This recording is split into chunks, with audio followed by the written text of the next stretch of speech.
Hello my lovely little snakelets, it's Hebi here, and today we're going to be reacting to One Piece chapter 1140 Scopper Gaban and chapter 1141 An Older Woman. If you would like to subscribe to the channel, you can.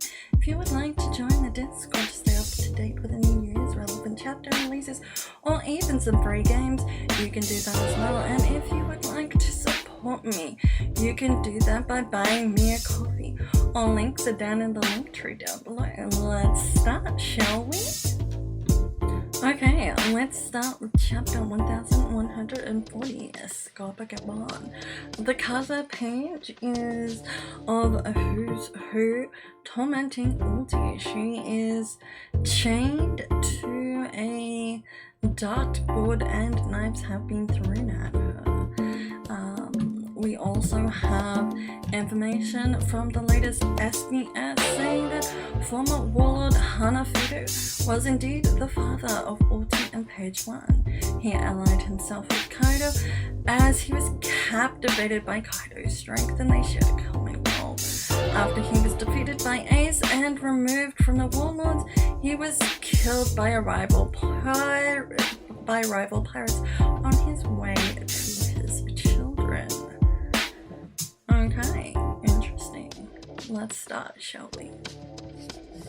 Okay, let's start. So we had continuing where we left off with Scopper Gaban telling Luffy and Zoro to come and grab the key if they dare. I totally feel like this is a disappointment of the chapter purely because of this fight. Because it's just Scopper playing around and I'm not happy with that. And yeah, that's what it is.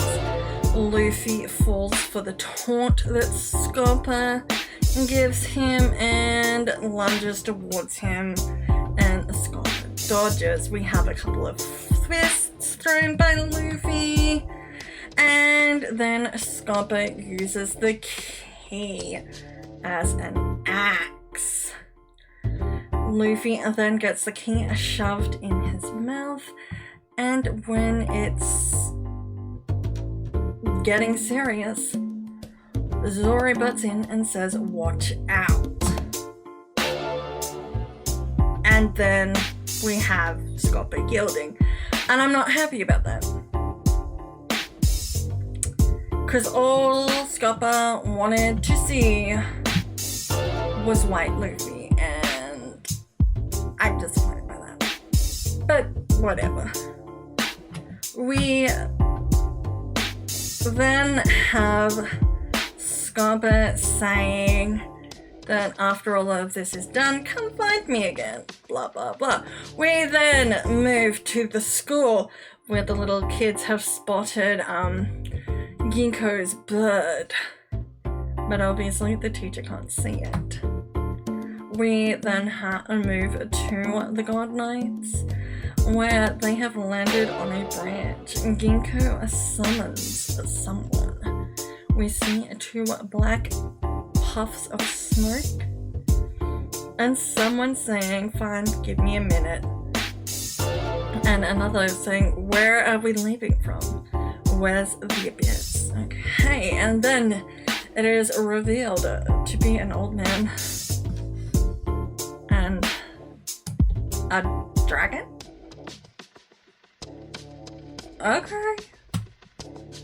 I was not actually expecting an actual celestial dragon. That was not on the bingo card. Anyway, these people are revealed to be a Saint Holmes, a member of the Shepherd family. Obviously, we've met his probably father, uncle, brother, whatever the fuck you want to call him, who is Peter Shepherd or whatever, Shepherd Peter, one of the Gorosei, and I don't know who Killingham's family is. Rimishu Fu. Okay. Anyway, Soames seems to be shocked that he has been summoned and is practically in his underwear, where Killingham is looking like he's about to fall over. But he is fully dressed. Okay.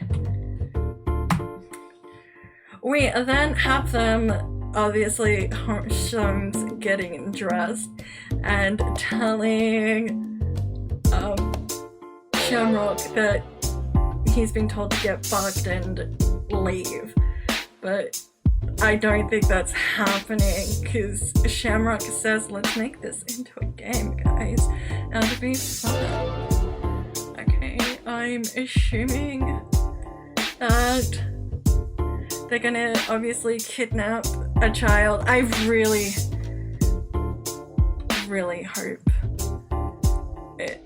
it's Colin, because that just makes sense in my mind that it's Colin. It has to be Colin. So they're gonna kidnap Colin and take him by boat, because they don't have the ability to go through the Pentagon. I'm assuming that's why the dragon's there, because the dragon obviously, please tell me it can fucking fly. It'll be a rip-off dragon if it can't. But yeah, I'm assuming that's what's gonna happen. The dragon is gonna fly off, or they use Ginkgo's ability. I'm assuming it's one of the two, but yeah, child is gonna be kidnapped. Yay! Let's start the next chapter, shall we? Okay, now we are on to chapter 1141, An Older Woman. We now see more of the Ulti page 1 Who's Who cover page, and it looks like Who's Who is going to stab Paige through the base, and Ulti is crying. Okay, that's great, but let's start, shall we? Okay, so we are leaving the Giant's castle after receiving the key. Nami is complaining that she did not get any treasure.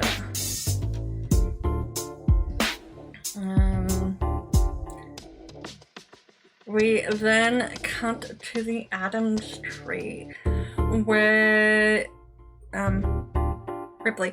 I was not having a mind blank. I really wasn't. I was totally having a mind blank. Where Ripley and Frankie are still talking. They see a hollowed tree branch, and Ripley goes on to say there used to be a town there, but fire, and well, we had to lop it off. I'm assuming that fire was caused by Big Mom. It has to have been caused by Big Mom. Well, Prometheus. It's his predecessor, at least. Okay, we then move back to the feast in the Western Village, where the group has returned. Usopp presents Nami to Elder Troll, and he's like, I'm not into younger women, I'm into older women. To which Usopp says, that doesn't exist, you're the oldest person in the world. Joel is shocked. We then have Brody, or is it Dory? One of them, holding Usopp as he tries to get Gerald's sword out of his head.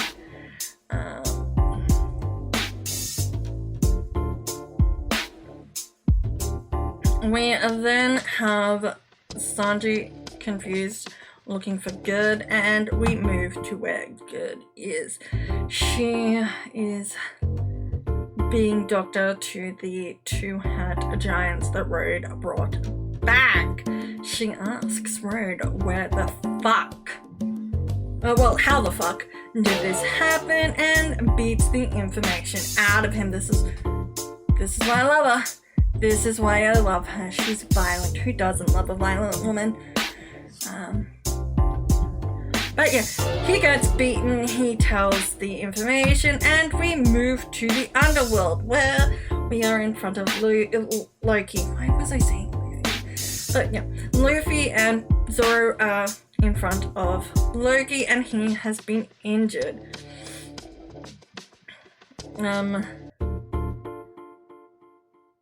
Luffy shouts, "Loki, talk to me," and it appears that Loki is still breathing.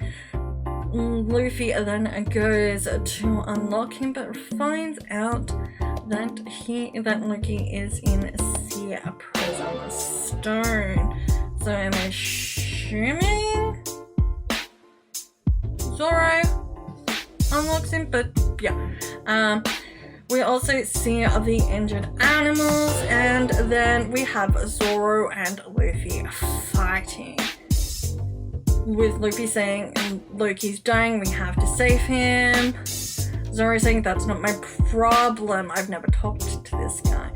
And all I know is that he's all size and likes to start raising hell.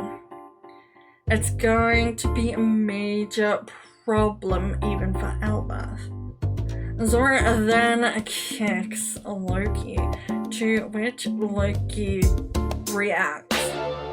Zoro's like, "Okay, his injuries are real.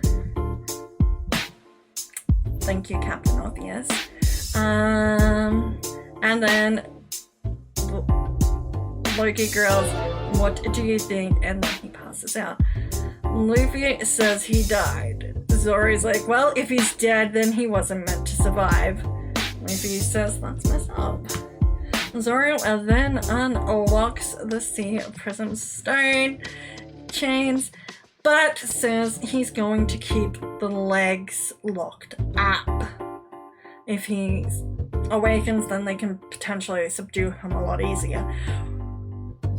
We then hear Hurricane and the rest of the New Giant pirates shouting that they have to stop Luffy. Luffy then saves them from crashing, and Hurricane says not to unlock Loki, but Zoro says it's too late. And then we see Loki standing up. Obviously, we also have Hurricane spewing out all the venom that is usually associated with Loki. He's horrible, he's a betrayer, blah blah blah. But as we know from the previous chapter with Soam saying, "Why are we on Albert?" I believe the world government had something to do with that misinformation about Loki, especially with Harold's death. And that's why I did not mention it last chapter. Also, Loki has his hand on Rigna, which is his axe, and I want to see the last panel in color, because obviously Loki's hair is completely a different color to Hurricane's, who's black haired, and Loki's is a pinky purple, going off the official cover for, I think it's the latest manga chapter, which, it has Loki as with pink hair and a purple cape. But yes, if you like the chapter, want to join the Discord or keep up with news, you can do that. And if you want to support me, you can do that as well. All links are down in the link tree down below. Bye!